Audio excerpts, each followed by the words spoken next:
अगर आप चाहते हैं कि सच को दबाया न जाए, चीज़ों को बिना फिल्टर के आप तक पहुंचाया जाए, अगर आप सच के कट्टर समर्थक हैं तो मुझे आप जैसे साथियों की ज़रूरत है। आपको बस मेरे इस चैनल को सब्सक्राइब करना है और हो सके तो इस वीडियो को शेयर कर अपने जानने वालों को भी सब्सक्राइब करने के लिए कहना है। जब तक आपका सहयोग है, बेबाक सच के साथ वीडियोस आप तक आती रहेंगी। सब्सक्राइब करना ना भूलें।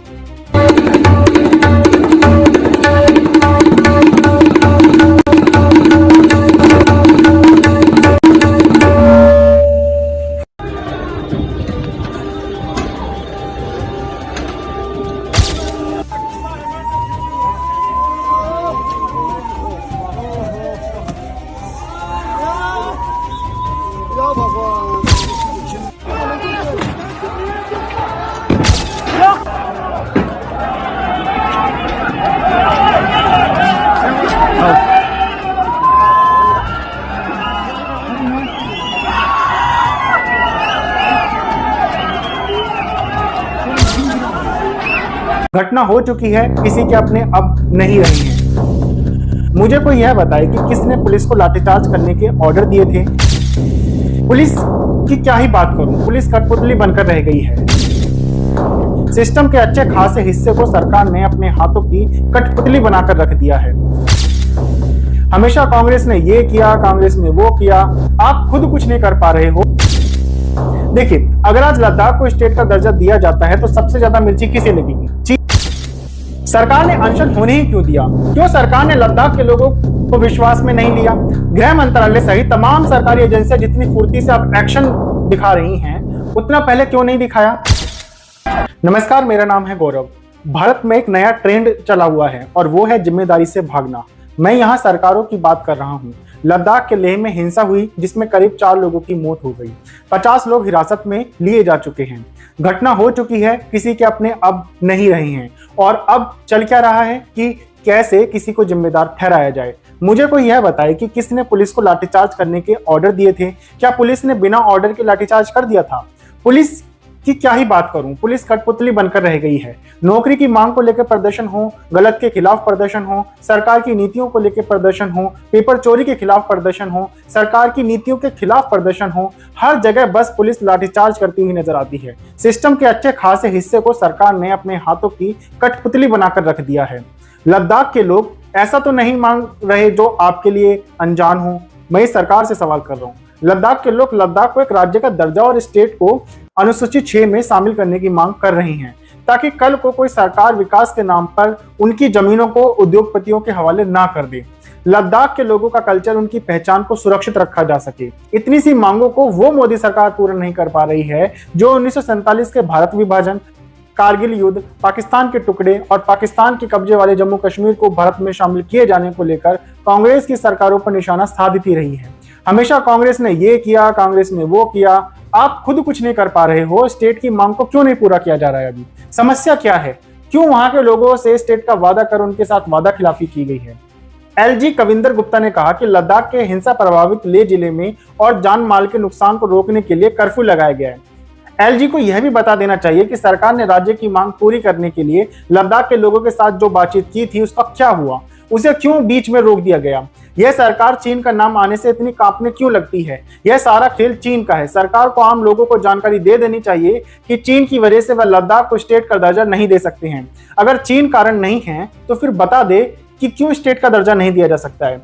देखिए, अगर आज लद्दाख को स्टेट का दर्जा दिया जाता है तो सबसे ज्यादा मिर्ची किसे लगेगी? चीन को।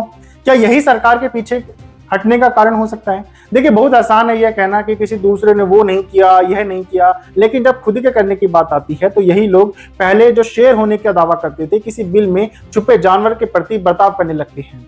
लद्दाख में जो हुआ, यह लद्दाख में हाल ही के समय में इस तरह की पहली हिंसक घटना है जिसने क्षेत्र में तनाव को बढ़ा दिया है। हिंसा के बाद जाने माने क्लाइमेट एक्टिविस्ट सोनम वांगचुक ने भूख हड़ताल को खत्म करने की घोषणा की है। उन्होंने अपने प्रदर्शन को हमेशा शांतिपूर्ण रखा है। समझिए कि यह हिंसा क्यों हुई। लेह एपेक्स बॉडी यानी LAB और कारगिल डेमोक्रेटिक अलायंस यानी KDA के नेतृत्व में यह आंदोलन तब और तेज हो गया जब मंगलवार शाम को 10 सितंबर से चल रही भूख हड़ताल में शामिल 15 लोगों में से 2 की तबीयत बिगड़ने के बाद उन्हें अस्पताल में भर्ती कराना पड़ा। LAB की युवा शाखा ने केंद्र सरकार और प्रशासन पर उनकी मांगों को नजरअंदाज करने का आरोप लगाते हुए बुधवार को पूर्ण बंद और विरोध प्रदर्शन का आह्वान किया था, यानी कि इसकी जानकारी पहले से सरकार को थी। प्रदर्शन के दौरान स्थिति तब बेकाबू हो गई जब सैकड़ों प्रदर्शनकारी लेह की सड़कों पर उतर आए और बीजेपी कार्यालय की ओर बढ़े।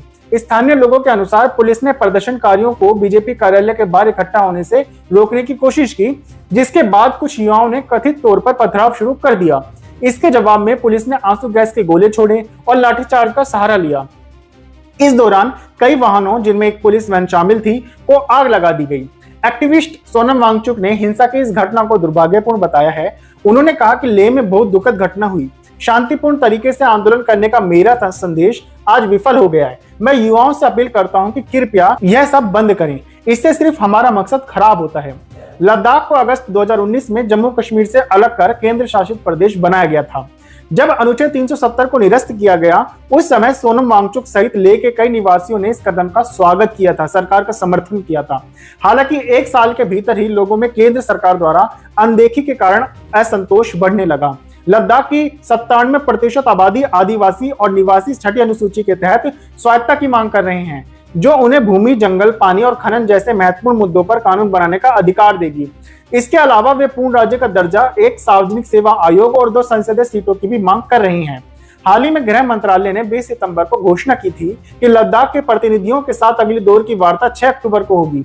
सोनम वांगचुक ने कहा कि बीजेपी ने लद्दाख को छठी अनुसूची के तहत शामिल करने का वादा किया था और इस वादे को आगामी हिल काउंसिल चुनाव से पहले पूरा करना चाहिए।